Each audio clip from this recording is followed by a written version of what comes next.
The crystalline dome of the Krill war chamber thrummed with a low, agonizing vibration, a pulse of dread echoing through the polished obsidian floors and up the towering, bioluminescent spires that pierced the cavernous space. Counselors, their chitinous carapaces gleaming under the ethereal glow, shifted uneasily in their designated alcoves, their multifaceted eyes reflecting the chaotic tapestry of tactical projections that danced across the central hollow display. The air hung thick with the metallic tang of fear. The Krill, a species renowned throughout the Orion Arm for their strategic prowess and unwavering discipline, were unaccustomed to. This fear, this disruption of their meticulously ordered existence, stemmed from a single, incomprehensible anomaly: the humans. They, the newcomers, the ones who should have been nothing more than a footnote in the grand galactic narrative, were now the focal point of their collective unease. Their emergence, a sudden blip on the galactic sensorium, had shattered the delicate equilibrium the Krill had so painstakingly maintained for millennia. Grand Counselor Xyler, the oldest and wisest of the Krill leadership, his carapace etched with the deep grooves of countless cycles, surveyed the chamber with an unwavering gaze. His mandibles, usually still in calculated repose, clicked nervously. "The reports are consistent," he intoned, his voice a low, resonant hum that filled the cavern. "Their behavior defies all established parameters, their technology primitive yet strangely effective, their reactions illogical, and their silence is deafening." The hollow display flickered, displaying the fragmented data streams the Krill had managed to glean from their initial encounters. Images of crude, metal vessels, the ships of the humans, navigating the void with an unnerving proficiency. Encrypted communications, a jumble of symbols and sonic waves, hinting at a complex internal structure, yet revealing nothing of their intentions. Xyler felt a shiver crawl down his spine, a primal warning his advanced intellect struggled to rationalize. Round the chamber, the counselors murmured their anxieties. Counselor Zelera, known for her aggressive stance, her voice sharp and brittle, cut through the nervous chatter. "They are a threat, Xyler. Their unpredictability alone makes them a danger. We should eliminate them before they pose a true obstacle." Her statement was met with a chorus of approval, the sentiment of the Krill echoing her sentiment. The destruction of an unknown entity had been the Krill's default protocol throughout their history. Counselor Vrax, a more contemplative figure, his eyes holding a depth of knowledge that most of the Krill could only dream of, countered, "Elimination is premature. We know so little. Their potential is as vast as their unknown nature. We must understand them before we destroy them. We must know the reasons. We must know the truth." The debate raged for cycles, each counselor presenting their assessment. The Krill were masters of strategic analysis, their minds honed by eons of galactic warfare and calculated diplomacy. Yet they had never encountered a species that so thoroughly defied their understanding. The humans were an enigma wrapped in an enigma, a puzzle whose pieces refused to align. Some argued for a swift, decisive strike, citing the historical precedent of dealing with unknown, potentially hostile civilizations. Others advocated for a cautious approach, a slow, methodical study of their behavior, their culture, their intentions. The political machinations within the Krill Council grew feverish, alliances shifting, loyalties tested. The weight of their uncertainty lay heavy on their decisions. Xyler, ever vigilant, remained steadfast in his deliberation. He had witnessed the rise and fall of empires, the ebb and flow of galactic power. He understood the fragile nature of order and the potential for chaos. He could sense that the fate of the Krill, perhaps even the fate of the galaxy, hung in the balance. He decided to play the game of diplomacy, to offer a chance to the humans before declaring war, to give them a chance to reveal what they truly were, or so he hoped. He then announced, "We will attempt contact, we will extend an offer of peace, but we will do so with extreme caution. We must be prepared for the worst." The Krill, for the first time in their history, prepared to negotiate with an unknown entity, a gamble with the survival of their people resting on the outcome. The task fell to the Krill's designated diplomatic vessel, the Ebonheart Asterisk, a sleek obsidian ship of immense size, its hull capable of withstanding the most extreme of galactic environments. The vessel was equipped with the most advanced communications systems the Krill had created, and its crew, the most experienced diplomat and warriors in their ranks.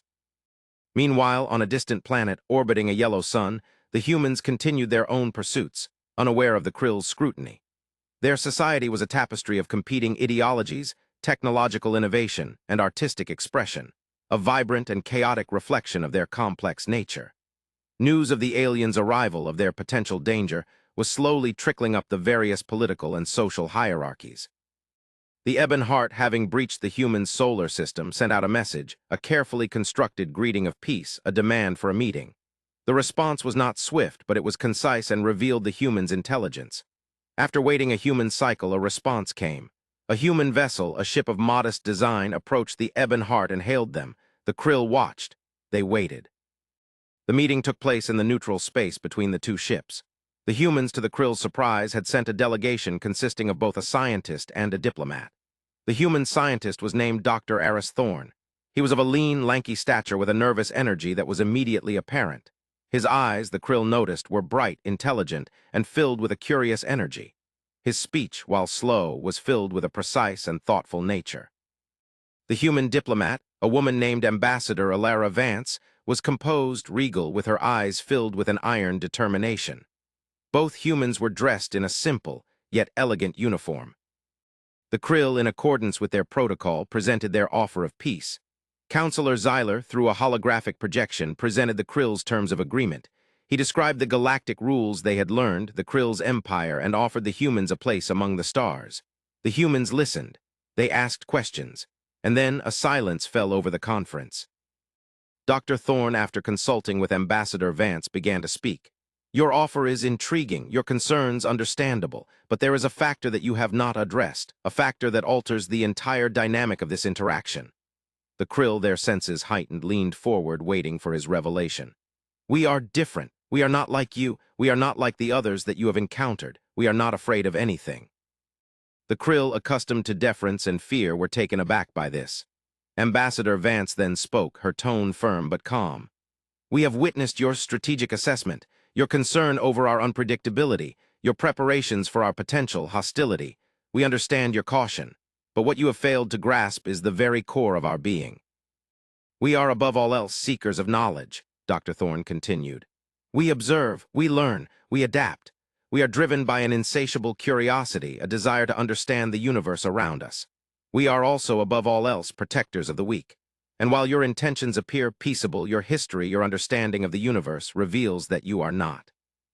The Krill, the most powerful empire in their part of the galaxy, found themselves being lectured by a species who had only recently achieved interstellar travel. Their arrogance, once a cornerstone of their power, began to crack. The Krill had ruled the stars for thousands of years, and the humans dared to judge them. The ensuing discussion was a tense, intricate dance of diplomacy, of clashing philosophies, of the Krill's assumptions about galactic politics. The Krill expected to see the humans' willingness to submit to their power. What they saw instead was a refusal to negotiate from any position of inferiority. Ambassador Vance then made a shocking declaration.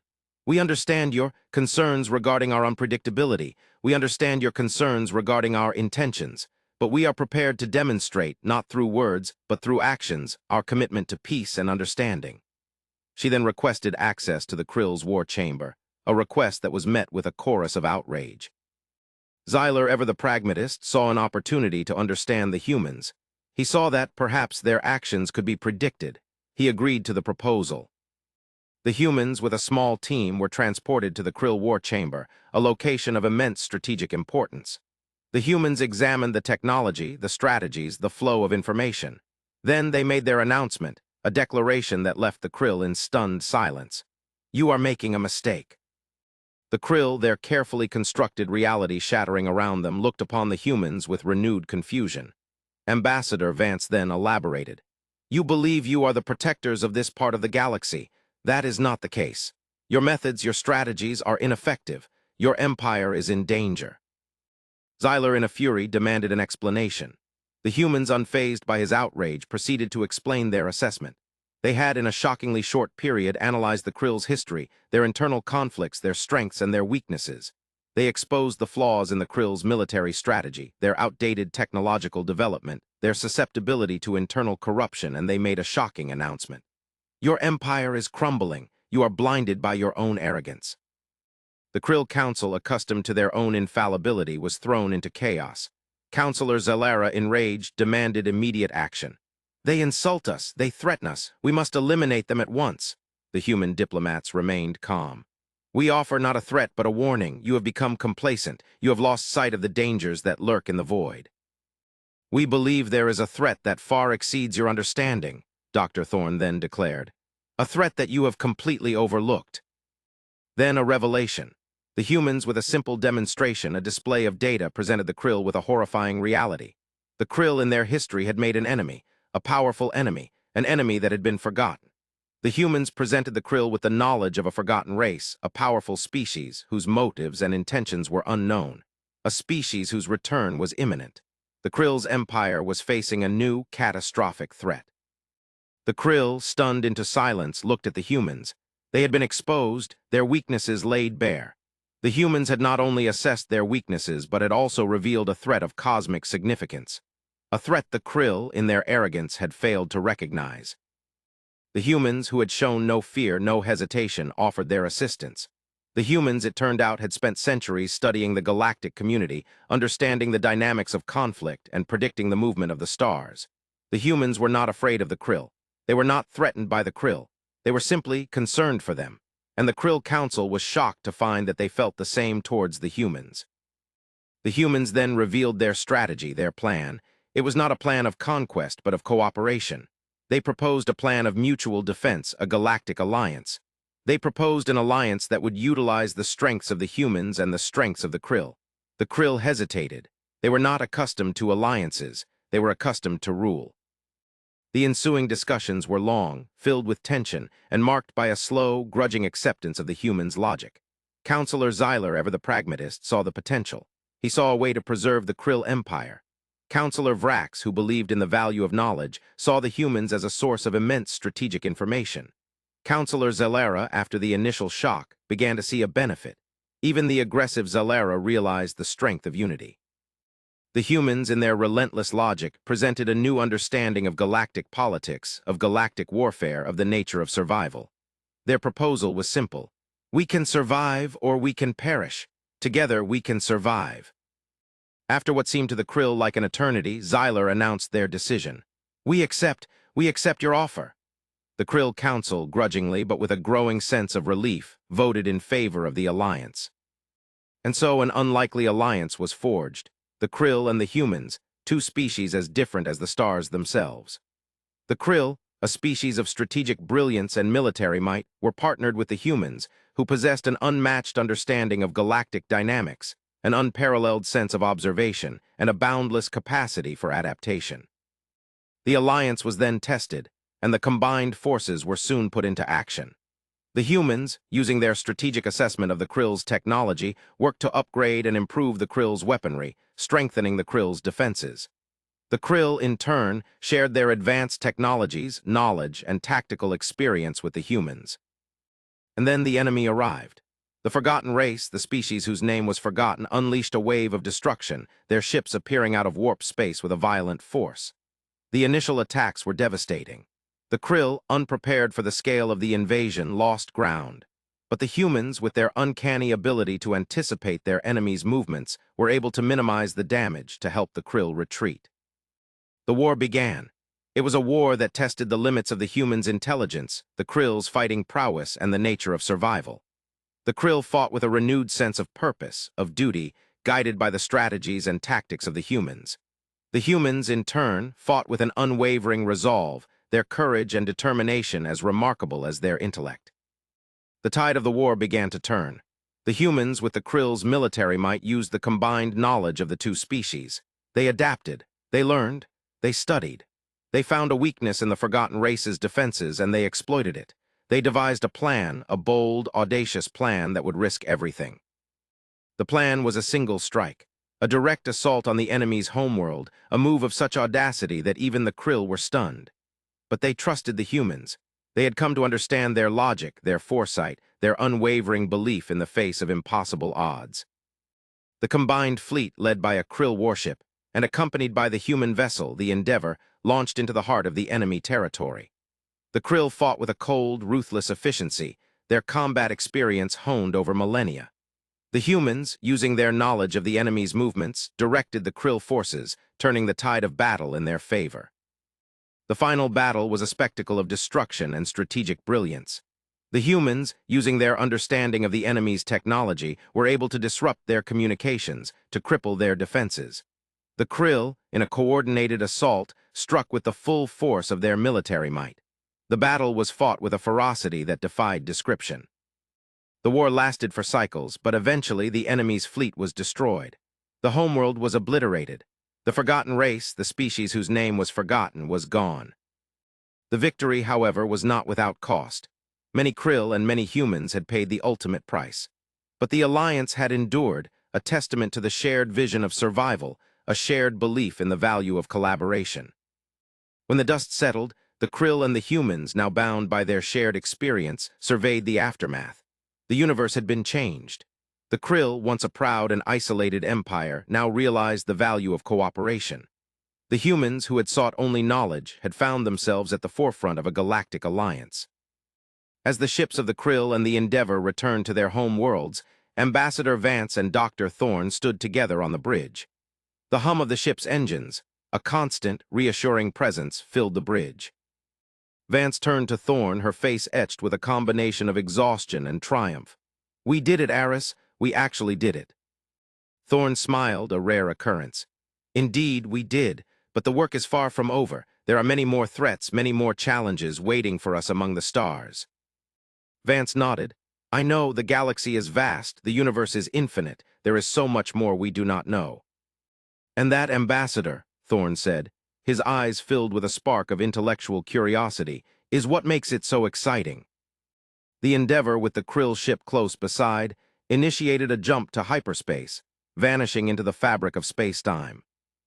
As the Asterisk Endeavor traveled back to Earth, a signal was received, an old, almost forgotten transmission which had somehow survived the destruction of the enemy's homeworld. The signal was picked up by the Krill, and then the humans, and the two sent a team to try to understand what it contained. The signal was encoded, but the combined intelligence of the Krill and the humans eventually decrypted it. It was a warning from a civilization that had been consumed by the forgotten race, a final message from a people who had understood the true nature of the enemy. The message contained a single, terrifying truth. The enemy had been a mere herald. The true threat was not the forgotten race, but a cosmic entity, a being of unimaginable power that the forgotten race had served. A being whose hunger knew no bounds, whose reach extended across galaxies, a being that the forgotten race had been attempting to awaken. As the Krill and the humans digested the information, a wave of cold dread washed over them. They knew they had averted one disaster, but they had merely delayed the inevitable. The true enemy, the ultimate threat, was still out there, waiting in the darkness. "They did not want to destroy all life in the universe," Dr. Thorne said, his voice flat with horror. "They wanted to serve it." As Ambassador Vance, along with the Krill, looked out upon the blackness of space, the silence was broken. "What do we do now?" Vance asked, knowing that the Krill, who had always been able to predict the future, had now been left without any answer. Thorne, after a moment of silence, turned to the Krill delegation, his eyes filled with a new kind of determination. "We prepare, we learn, we adapt, we fight." The Krill, once focused on the internal politics of their empire, looked to the humans, the new faces of their alliance, and with the humans, back out into the galaxy. The Krill, with the humans, knew that the galaxy would change, that a new age would be brought, an age of danger, but also an age of growth, of expansion, of collaboration. The future of the galaxy, the future of the Krill, and the future of the humans was now a shared responsibility.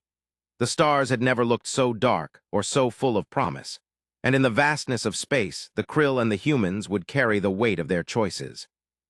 They would be ready, they would adapt, and they would fight.